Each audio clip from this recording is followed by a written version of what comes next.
हमारे साथ उत्तर प्रदेश के पूर्व मंत्री स्वामी प्रसाद मौर्य हैं, जिन्होंने आज ही राज्यपाल को अपना इस्तीफा सौंप दिया है। मंत्री जी, आपने इस्तीफा सौंप दिया है, भाजपा से भी आपने टाटा बाय बाय कर दिया है।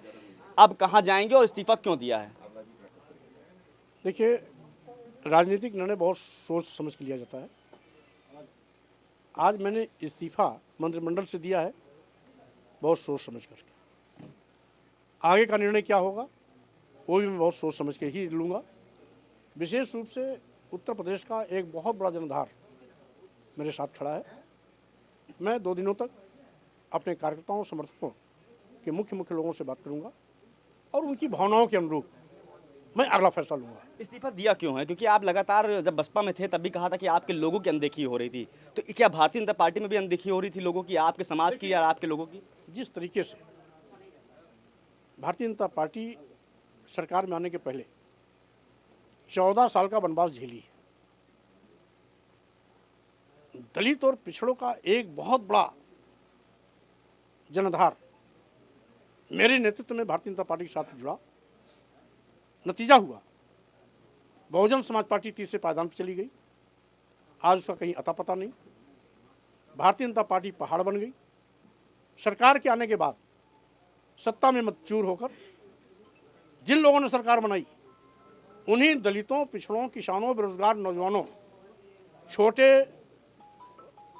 लघु मध्यम व्यापारियों के खिलाफ सरकार लगातार कार्य कर रही थी। उचित प्लेटफॉर्म पर कई बार मैंने अपनी भावनाओं से लोगों को अवगत भी कराया, लेकिन इनके रवैये में कोई परिवर्तन नहीं हुआ। नतीजा हुआ कि आज इस्तीफा का जो पत्र है वो श्री राज्यपाल जी को मुझे भेजना पड़ा। अच्छा, क्या इस्तीफा देने से पहले मुख्यमंत्री योगी आदित्यनाथ से आपकी बात हुई थी? क्योंकि आज जब भी प्रधानमंत्री नरेंद्र मोदी भी जब आते थे तो आपसे काफी उनका लगाव था और हमेशा आपको देखा गया है कि आपसे बातचीत करते थे। क्या प्रधानमंत्री से बातचीत हुई इस चीज को लेकर? अमित शाह से बातचीत हुई? इसके लिए मैं आपको बता देता हूं, किसी नेता से मेरा कोई दुराव नहीं। यहां तक कि मैंने देश के यशस्वी प्रधानमंत्री नरेंद्र मोदी जी, गृह मंत्री और पूर्व राष्ट्रीय अध्यक्ष श्री अमित शाह जी, राष्ट्रीय अध्यक्ष श्री नड्डा जी, उत्तर प्रदेश के मुख्यमंत्री योगी जी को मैं बहुत स्नेह और प्यार देने के लिए धन्यवाद भी दिया हूं। हमें नेताओं से गुरेज नहीं, हमें गुरेज है उनकी नीतियों से, दलित पिछड़ी विरोधी उनके रवैये से, बेरोजगार नौजवानों के साथ हो रहे मजाक के और किसानों की अनदेखी तथा छोटे लघु एवं मध्यम व्यापारियों के खिलाफ लगातार जो इनका साजिश और चक्रव्यूह चल रहा था, उसके खिलाफ ये आज मेरा इस्तीफा श्री राज्यपाल जी को भेजा गया। केशव मौर्य ने कहा है कि आप जल्दबाजी में फैसला ना करिए, पहले आकर बातचीत कर लिए, शायद बातचीत से कोई रास्ता निकल जाए। देखिए, केशव जी की सोच मेरी सोच से अलग है। मैं दलितों पिछड़ों की राजनीति करता हूं, वो आरएसएस ओरिएंटेड कार्यकर्ता हैं। उनका अपना कोई विचार नहीं है, उनकी अपनी कोई आइडियोलॉजी नहीं है, उनका कोई अपना जनाधार नहीं है। वो आरएसएस के तोता हैं, जो आरएसएस बोलती है वो केशव जी बोलते हैं। अच्छा, अखिलेश यादव ने आपकी फोटो ट्वीट की है, तो उस फोटो ट्वीट के मैंने क्या लगा सकते हैं? क्या समाजवादी पार्टी के पास जा रहे हैं आप या कुछ नया दल बनाएंगे? क्या अभी कुछ संभावना है? जो भी निर्णय होगा 2 दिन में आप सभी को खबर मिल जाएगी। रही बात, जैसा कि मैंने कहा, हम 2 दिन तक अपने कार्यकर्ताओं और समर्थकों से संवाद करेंगे। आखिरी सवाल है कि भारतीय जनता पार्टी के कुछ नेताओं से बातचीत थी जब आपने इस्तीफा दिया, उन्होंने कहा कि वो अपने बेटे और बेटी को सेट करने के लिए लगातार भारतीय जनता पार्टी के वरिष्ठ नेताओं से संपर्क में थे। मैं टिकट की बात ही नहीं कर रहा हूं तो कहां से आ गया बेटी बेटा? बेटी सांसद है, हम क्यों मांगेंगे?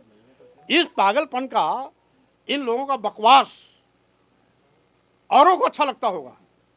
स्वामी प्रसाद मौर्य इस तरीके से वैचारिक राजनीति करने वाले हैं। हमेशा दलितों पिछड़ों के हितों की रक्षा के लिए संघर्ष किए हैं।